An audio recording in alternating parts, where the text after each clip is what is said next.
कुंभ मेला जो हर 12 साल में आयोजित होने वाला दुनिया का सबसे बड़ा आध्यात्मिक आयोजन है। ये एक विशाल और मंत्र मुग्ध कर देने वाली घटना है जो कल्पना से परे है, लेकिन इसके विस्मयकारी दृश्यों के पीछे रहस्यों और कहानियों का एक खजाना छिपा है जो इस असाधारण घटना को देखने के आपके नजरिए को बदल देगा। 144 वर्षों बाद आस्था का सबसे बड़ा समागम, संसार का सबसे विशाल उत्सव, प्रयागराज पूर्ण महाकुंभ। यह कुंभ सनातनी विश्वास की पराकाष्ठा है और विश्वास विज्ञान से अलग नहीं। विज्ञान और विश्वास की जुगलबंदी आज की नहीं, सदियों पुरानी है। लेकिन इस बार प्रयागराज में कुछ परंपराएं बदली जा रही हैं, कुछ नई बन रही हैं। शाही स्नान में क्या बदलेगा, अखाड़ों की पेशवाई में क्या बदलेगा, 144 का नंबर क्यों अहम है, 12 साल का साइंटिफिक एंगल क्या है, आखिर क्या है अखाड़ा परिषद और इन 13 अखाड़ों का रहस्य। और आपके मन में ये सवाल भी उठता होगा कि कुंभ पर अरबों रुपयों का खर्च क्यों किया जाता है। तो ये सब समझाएंगे आपको, बने रहिए आखिर तक हमारे साथ। मैं हूं अमित राज। आज की हमारी ये जानकारी भी बहुत ही कमाल की होने वाली है। अगर पसंद आए तो लाइक, शेयर और सब्सक्राइब जरूर कर लीजिएगा। तो चलिए शुरू करते हैं।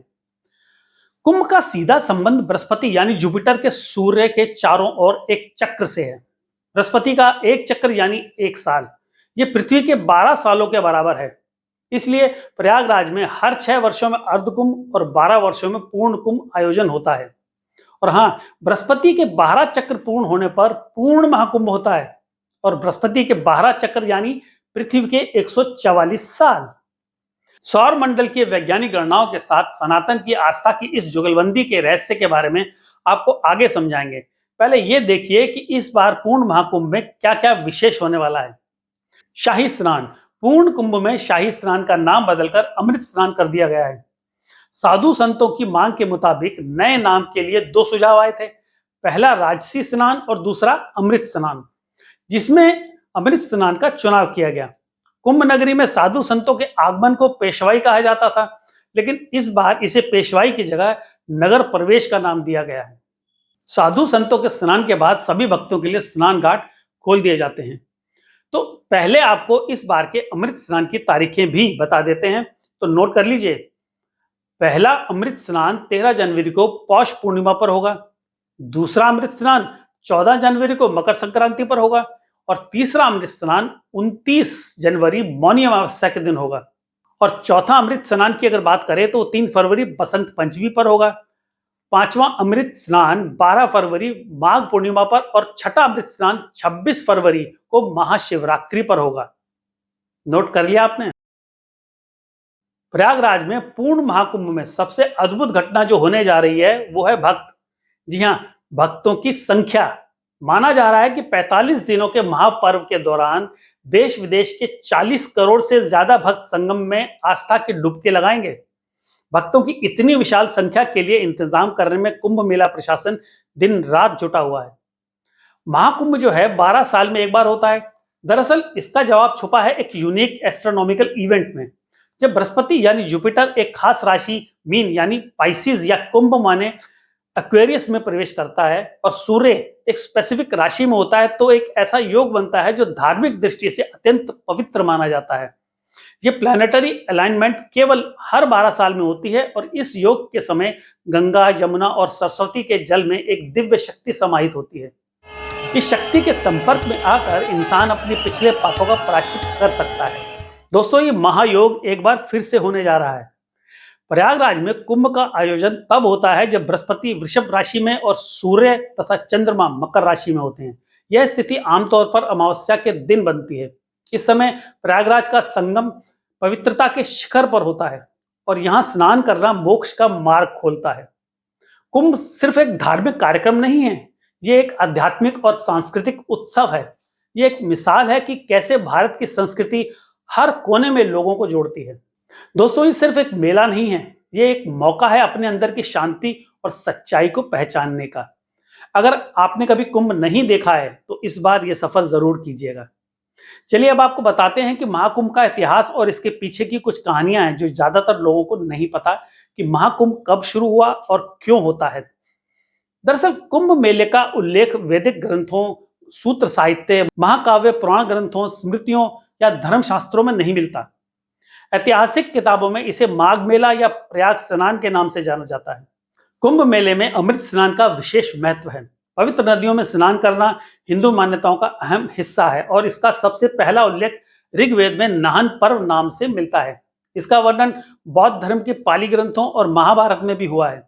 चीनी यात्री ह्यून सेंग की यात्रा वृत्तांत के अनुसार सम्राट हर्षवर्धन ने 644 ईस्वी में माघ मास के अर्ध कुंभ के अवसर पर प्रयागराज में आयोजित पंचवर्षीय धर्म महासभा में भाग लिया और इस सभा में उन्होंने अपना सर्वस्व दान कर दिया था।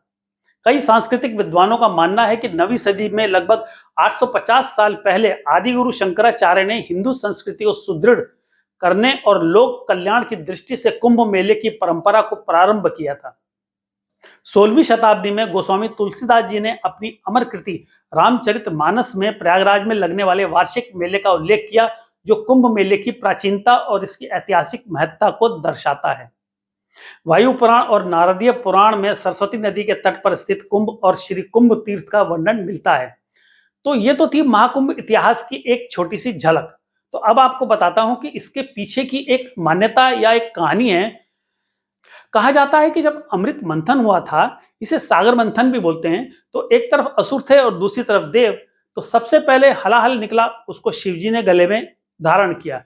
और भी बहुत सी चीजें निकली थी, वो सब तो आप जानते ही होंगे। हम फिलहाल यहाँ बात करेंगे अमृत कुंभ की।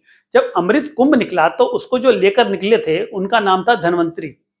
धनवंतरी डेमी गॉड हैं, यानी आधे गॉड और आधे इंसान। और Dhanvantari is also called the first doctor of the world. तो आप जो दिवाली के पहले धनतेरस मनाते हैं फॉर गुड हेल्थ, उस दिन आप धनवंतरी की पूजा करते हैं। ये ज्यादातर लोगों को नहीं पता है। धन की पूजा दिवाली के रोज होती है, जब आप माँ लक्ष्मी की पूजा करते हैं। धनतेरस के दिन आप धनवंतरी की पूजा करते हैं, जिन्होंने आपको पहली औषधियां यानी दवाइयों का ज्ञान दिया था। खैर, तो अमृत जब निकला तो अब यह था कि असुर चाह रहे थे कि हम पी लें और देव चाह रहे थे कि हम पी लें। तो देवों के हाथ में जब अमृत कुंभ आया तो देव भागे उसको लेके असुरों से बचाने के लिए, और असुरों ने उनका पीछा किया। तो ये जो पूरा दौर चला वो 12 दिन तक चला और उसमें 4 बार उन्होंने ब्रेक लिया। 4 बार जब ब्रेक लिया तो 4 बार कलश को कहीं पे रखा गया, और वो 4 वही जगह हैं जहां पे अब महाकुंभ हर 12 साल में होता है। अच्छा, उनका यानी देवलोक के जो 12 दिन है वो हमारे 12 साल के बराबर होते हैं। कईयों को ये भी नहीं पता होगा। तो वो 4 जगह जो थी, वो जगह थी महाकुंभ की, वो थी हरिद्वार, नासिक, उज्जैन और प्रयागराज। कुंभ मेला दुनिया के सबसे बड़े धार्मिक आयोजनों में से एक है। इसकी भव्यता और विशालता ऐसी है कि इसे अंतरिक्ष से भी देखा जा सकता है। साल 2019 में भारतीय अंतरिक्ष अनुसंधान संगठन यानी इसरो ने अपने कार्टोसैट 2 उपग्रह के जरिए कुंभ मेले की तस्वीरें खींची थी। इन अद्भुत तस्वीरों में त्रिवेणी संगम की पवित्रता और एक नए यमुना पुल की सुंदरता साफ साफ दिखाई दे रही थी। यह नजारा न केवल आस्था का प्रतीक है, बल्कि यह भारत की संस्कृति और धार्मिक एकता की एक झलक भी दिखाता है। महाकुंभ में स्नान का क्रम बहुत पवित्र है और अनुशासित होता है। सबसे पहले नागा साधु स्नान करते हैं, फिर संत समाज और उसके बाद गृहस्थ लोगों की संगम में स्नान करने की परंपरा है। हालांकि हर परंपरा की तरह यह परंपरा भी विवादों से अछूती नहीं रही। 1310 में महानिर्वाणी अखाड़े और रामानंद वैष्णव अखाड़े के बीच एक खूनी संघर्ष हुआ था। वहीं 1760 में शैव और वैष्णव साधुओं के बीच शाही स्नान को लेकर भयंकर लड़ाई छिड़ गई थी। इन विवादों को रोकने के लिए उस वक्त अंग्रेजों ने अखाड़ों के स्नान का क्रम तय कर दिया था। यह अनुशासन आज भी कुंभ मेले की परंपरा का हिस्सा है। इसलिए महाकुंभ में सबसे पहले नागा साधु शाही स्नान करते हैं, जिसे अब अमृत स्नान बोला जाता है।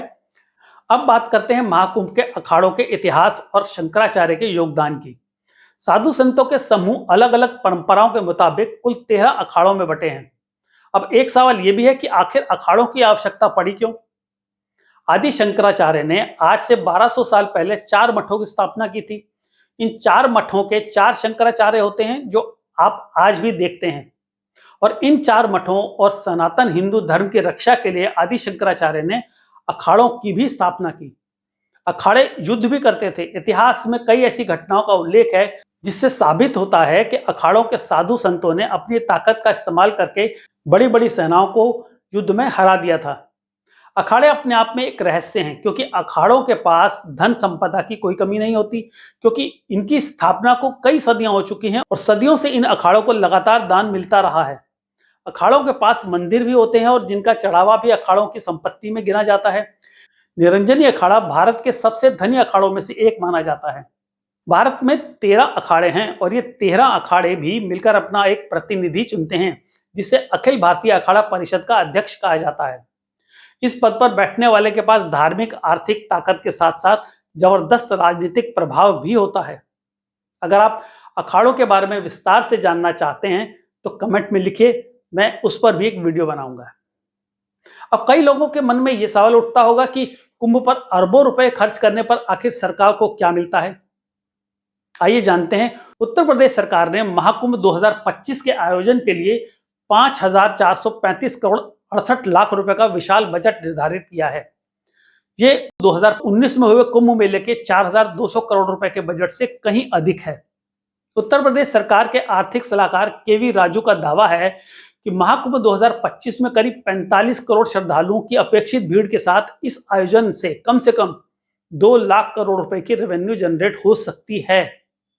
महाकुंभ मेले में इस बार बड़ी संख्या में विदेशी नागरिक भी हिस्सा ले रहे हैं। अगर आपको हिंदुस्तान में रहने का सौभाग्य मिला है तो आपको इस महाकुंभ में एक बार जरूर जाना चाहिए।